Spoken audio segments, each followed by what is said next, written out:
Yo, what is up sa inyo mga master? So sa gabing ito ay wala tayong magawa. Nag-iisip lang tayo ng mga pwede nating makontent at nag-ayos na rin tayo ng kwarto. Tapos meron akong nakita na interrupter relay dito sa ating mga gamit. So bigla akong naisip bakit hindi natin puting-tingin si Sunny at ikabit to sa bosina niya. Try natin ikabit, tingnan natin kung ano mangyayari. Alright. Makakasama ka sa bahay. Kanya-kanyang dot-dot. Mama. Kanya-kanyang dot-dot. Isa naman dyan, parang DJ. Shoutout.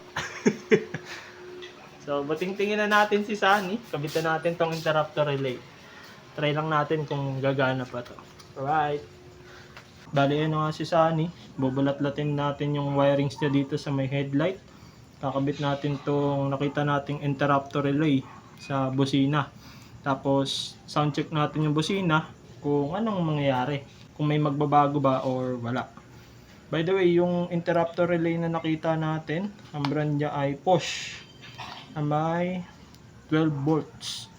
Try natin kung obra to dito sa ating busina.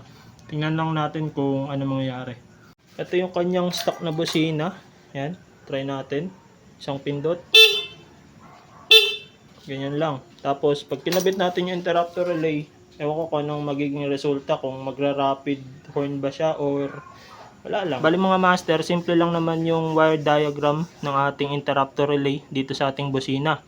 Una, yung dalawang kulay dilaw na wire ay ikakabit natin dito sa pinakabusina natin. Kahit magkabaligtad yan, okay lang yan.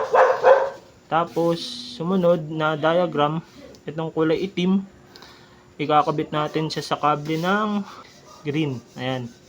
Para sa Suzuki Raider Carb, yung kable po natin ay kulay green at kulay orange. Hindi ko lang alam kung anong kulay sa ibang mga motorsiklo, no?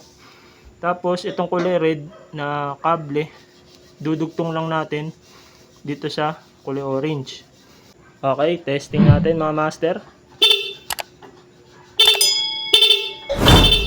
Oh, di ba? Simple lang. Isang pindot mo lang tapos tad-tad na ng busina 'yon. Kagandahan dito. So, ayusin lang natin yung wiring at pasensya na pala medyo madumi yung ating mga kable. Lilinisin na rin natin. Tapos kabitan natin ulit. Alright. By the way mga master, no, konting paalala lang regarding sa ating mga wire. Siguraduhin natin na maayos yung pagkakadugtong nila para siyempre may iwasan yung pag-short circuit at hindi magkaroon ng problema yung dugtungan ng mga kable natin. Kakabit ko lang muna itong balot niya para kahit mabasa hindi siya masisira. Tayo na nga mga master, nakabitan natin yung ating interrupter relay dito sa ating motorsiklo.